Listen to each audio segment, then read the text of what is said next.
Assalamualaikum warahmatullahi wabarakatuh. Waalaikumsalam warahmatullahi wabarakatuh. Jumpa lagi bersama kami di program acara Sering Sharing. Sharing ringan, biar nggak ada yang keberatan.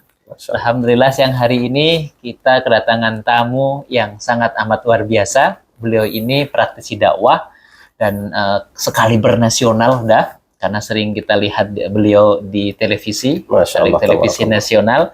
Dan selain juga dai, beliau juga seorang praktisi ru'yah syar'iyyah. Iya, Masya Allah, syukur. Siapa lagi kalau bukan Al-Ustadz Suparman Fajar LC MAG. Masya Allah, tabarakallah. Masya Allah, di tengah kesibukan beliau, alhamdulillah hari ini beliau berkenan hadir untuk bersamai kita, tentunya dengan insya Allah obrolan-obrolan yang bermanfaat dan juga menarik. Kalau kita melihat Ustadz, baru-baru ini kan kita kedatangan tamu agung bahasanya. Namanya Paus Fransiskus. Kan, dari Vatikan. Ini kan kalau kita lihat semakin membuktikan bahwa umat Islam di Indonesia ini sangat toleran, kan? Menganggap semuanya itu bersaudara. Nah, ini kan menjadi poin tersendiri bagi kita dan kebanggaan tersendiri bagi kita bahwa ternyata Indonesia di mata dunia itu sangat luar biasa dengan penyambutan tamu yang notabene, mohon maaf, kadang-kadang kan di Indonesia ini mayoritas beragama Muslim. Tapi yang datang ini pemimpin terbesar kaum atau umat Katolik. Yang mana di Indonesia ini menjadi minoritas. Nah, ini kan menunjukkan bahwa ternyata sangat toleran sekali. Bahkan toleransi ini kalau kita lihat kan sudah diajarkan oleh Nabi kita Nabi Muhammad SAW 1400 tahun yang lalu melalui rekonsiliasi yang seolah-olah dalam beribadah itu bergantian gitu kan, menawarkan rekonsiliasi yang sangat amat luar biasa dulu itu kaum Quraisy, bahwa hari ini aku akan menyembah apa yang kamu sembah, tapi besok tolong kamu menyembah apa yang aku sembah, seolah-olah kan seperti itu. Dan itu toleransi itu sudah harusnya sudah menjadi final gitu kan 1400 tahun yang lalu, bahwa apapun terkait dengan perbedaan agama itu sudah harusnya tidak perlu dibicarakan lagi, karena kita itu mungkin berbeda agama tapi masih sama-sama bersaudara dalam kemanusiaan. Ini kan ditunjukkan dengan kedatangan Paus Fransiskus kemarin, dan hari ini kunjungan terakhir kemungkinan sudah sudah pulang, melanjutkan perjalanan ke Papua Nugini kalau nggak salah. Makanya ini bagaimana menurut pandangan Ustadz sendiri? Baik. Syukran Dr. Istajib, barakallahu fikum. Alhamdulillah wassalatu wassalamu ala Rasulillah. Salah satu keistimewaan agama Islam ini adalah sebuah agama yang diturunkan dari Allah Subhanahu wa taala, yang mana salah satu keistimewaannya adalah Islam sangat menjunjung nilai-nilai toleransi. Hal ini dapat kita temukan di dalam Al-Quran, di dalam surat Al-Kafirun umpamanya, di ayat yang terakhir sudah jelas itu, lakum dinukum waliyadin. Artinya bahwa ketika kita memiliki sebuah keyakinan dan orang lain memiliki keyakinan yang berbeda dengan kita, maka lakum dinukum waliyadin. Kita punya keyakinan dan kalian punya keyakinan, dan tidak boleh saling mengganggu, tidak boleh saling menghina. Bahkan Islam sangat melarang satu kelompok menghina kelompok yang lain. Terlebih lagi menghina sesembahan kelompok lain. Islam itu melarang pemeluknya, penganutnya menghina sesembahan agama lain. Nah, kalau kita melihat apa yang didapatkan, saya katakan didapatkan oleh bangsa kita hari-hari ini, salah satunya adalah datangnya Paus Fransiskus ke negara kita. Maka kita lihat dalam konteks beliau adalah sebagai seorang tamu. Nah, di antara ajaran mulia Islam adalah bagaimana kemudian kita harus memuliakan, menghormati dan menyambut seorang tamu sebagaimana yang diajarkan oleh Islam, dan beliau adalah tamu. Maka saya lihat dalam hal ini bangsa kita kemudian menyambut beliau, karena memang beliau adalah tamu, apalagi beliau kan kepala negara. Betul. Ya, kepala negara dari negara Vatikan, negara terkecil, kalau tidak salah ya, negara terkecil di dunia. Luas wilayahnya itu kalau tidak salah hanya 44 kilometer. Ya. Kalau tidak salah itu saya baca ya. Nah, artinya beliau datang sebagai seorang tamu, ya kita hormati, kita muliakan itu. Hanya saja memang perlu kita juga menggarisbawahi bahwa memuliakan dan menghormati tamu tentu tidak melewati ya batasan-batasan yang kemudian nanti menyebabkan sesuatu hal yang bertentangan dalam akidah, ya, dalam keyakinan.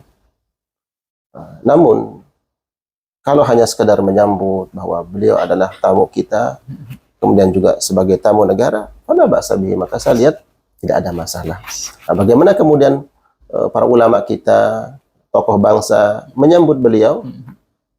Saya pribadi melihat bahwa ya memang selayaknya disambut, gitu ya, seperti itu. Kalaupun kemudian kita mendengar atau melihat ada yang mengomentari bagaimana Imam Besar Masjid Istiqlal, ketika beliau dicium tangannya, kemudian Imam Besar Istiqlal, Kiai Haji Nazaruddin Umar mengecup kening beliau, ya, apakah itu bentuk toleransi yang kebablasan atau berlebihan?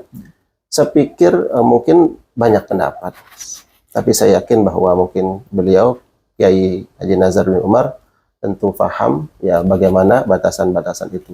Itu satu. Kedua, mungkin beliau juga ingin mengirim pesan kepada dunia. Di saat ini ketika dunia dilanda krisis kemanusiaan, bagaimana di Timur Tengah terjadi peperangan, ya, saudara-saudara kita di Palestina masih dijajah, ya, maka mungkin beliau ingin mengirim pesan ke seluruh dunia bahwa kita ini walaupun berbeda akidah, berbeda keyakinan, tapi diikat oleh satu unsur, yaitu kita sebagai hamba Allah, sebagai makhluk Allah dari sisi kemanusiaan. Nah, mungkin itu pesan yang ingin beliau sampaikan ke dunia ya. Adapun kemudian banyak komentar dan seterusnya, saya pikir yang wajar-wajar ya. Saya pikir wajar-wajar saja bahwa banyak komentar.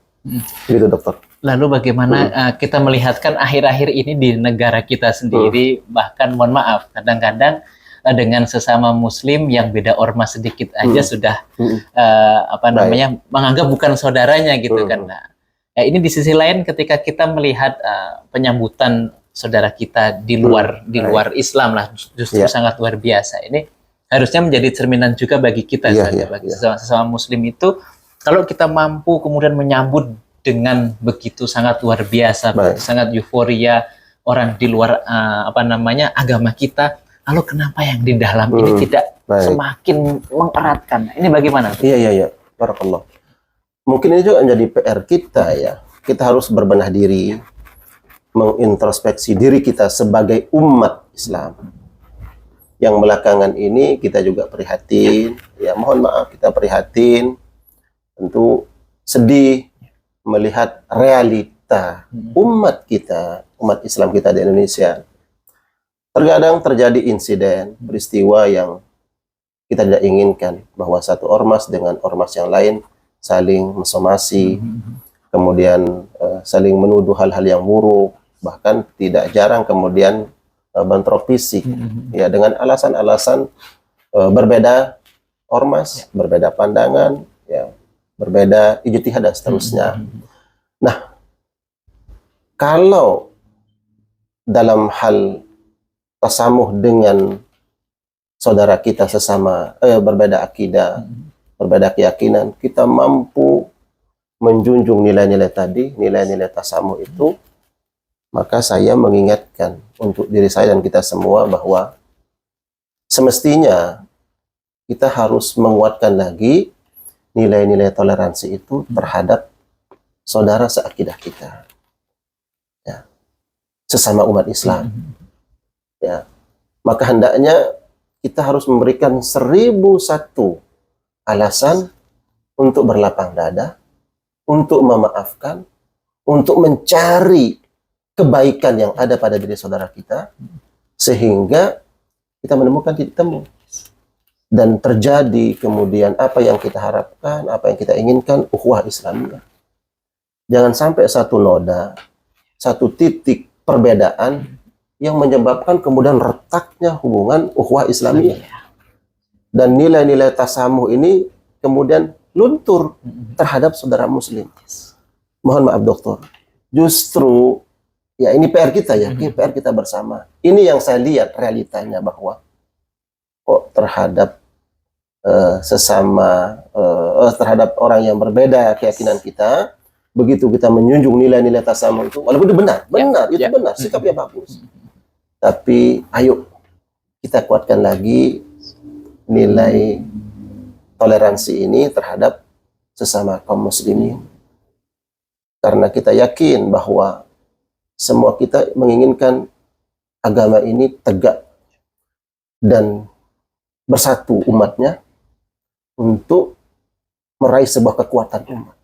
Maka tidak mungkin kita akan mendapatkan sebuah kekuatan kalau kemudian unsur-unsur atau anasir-anasir ini tidak kita bangun dengan baik. Salah satunya adalah anasir tadi, membangun persaudaraan yang kuat, ya, persaudaraan yang kokoh. Dan ini akan terjalin bila mana satu sama lain betul-betul menjaga tadi nilai-nilai toleransi terhadap sesama kaum muslimin.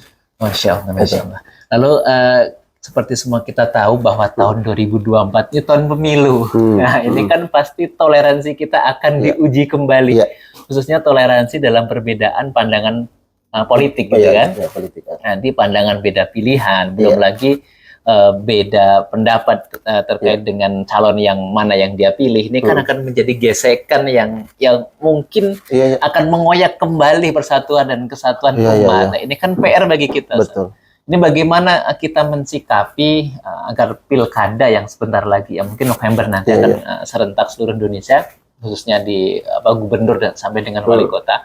Ini agar kemudian sesama muslim, khususnya sesama anak bangsa ini juga tetap menjaga kewarasan kita dalam berpikir bahwa persatuan itu lebih utama dari segalanya gitu. Jadi toleransi untuk beda pandangan dan beda pilihan pun juga nggak masalah gitu. Tapi tetap kita terus jaga persatuan. Ini mohon dipesankan kepada para Barakallah. Tidak mungkin kita menyatukan satu pendapat, pendapat-pendapat yang berbeda kemudian kita satukan. Di dalam rumah tangga pun kadang kita berbeda. Ayah dengan anak, suami dengan istri. Selera makanan pun beda-beda. Ada yang suka nasi goreng, soto. Ada yang suka soto. Ya, si ayah nggak boleh kemudian memaksakan anggota keluarganya kita harus memiliki selera yang sama. Kalau ayah makan nasi goreng, kalian semua harus suka nasi goreng. Nggak bisa, gitu. Dalam ruang lingkup rumah tangga pun kita nggak bisa seperti itu. Bagaimana kemudian dalam skala yang lebih besar, ya. Maka kemudian penting untuk kita saling tafahum, saling memahami, gitu. Ya. Bahwa kita berbeda dalam ijtihad, berbeda dalam pandangan politik, suatu hal yang lumrah dan ini sebuah keniscayaan. Tapi jangan sampai kemudian sesuatu hal yang lebih berharga, lebih mahal, lebih bernilai dan kita korbankan. Apa itu? Ya, kita persaudaraan. Bangsa ini bangsa yang besar, ya, berbagai etnis, berbagai suku, berbagai bahasa, dan itu bentuk kekayaan bangsa ini.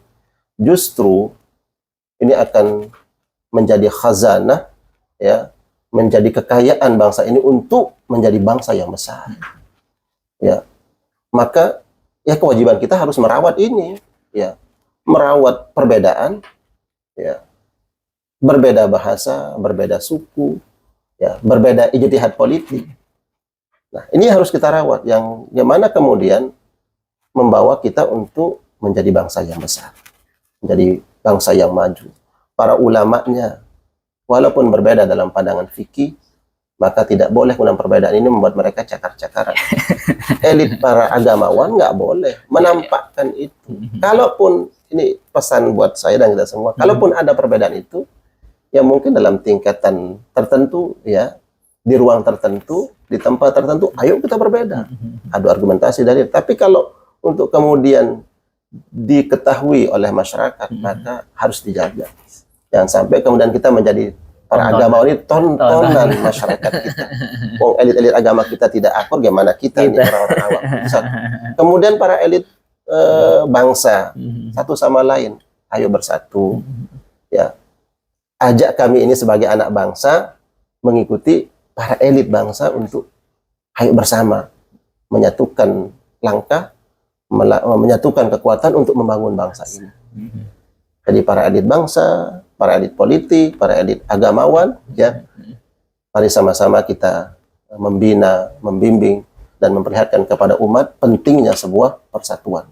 Ya, karena bangsa ini tidak akan pernah sampai pada puncak nanti kejayaannya sebagaimana yang kita harapkan nanti pada tahun 2045, ya, Indonesia emas, enggak akan tercapai itu kalau para elit agamanya, para agamawannya kemudian tidak bersatu, masih cakar-cakaran. Begitu juga para elit bangsa ini tidak bersatu, maka tidak akan tercapai. Maka pesannya adalah mari sama-sama kita saling menguatkan dan saling bertasamu, saling toleransi dalam perbedaan tadi, perbedaan ijtihad politik, pendapat, dan seterusnya, sehingga tercapai tujuan bangsa ini jadi bangsa yang besar, bangsa dan tujuan nanti 2045 menjadi Indonesia emas, insya Allah ta'ala. Masya Allah, Mas, sangat luar biasa apa yang telah kita bahas hari ini, mudah-mudahan mendatangkan manfaat. Barakallah. Mungkin kalau boleh kita simpulkan apa yang kita bahas hari ini, bisa juga bahwa toleransi itu tidak memaksa pecinta kopi untuk minum teh.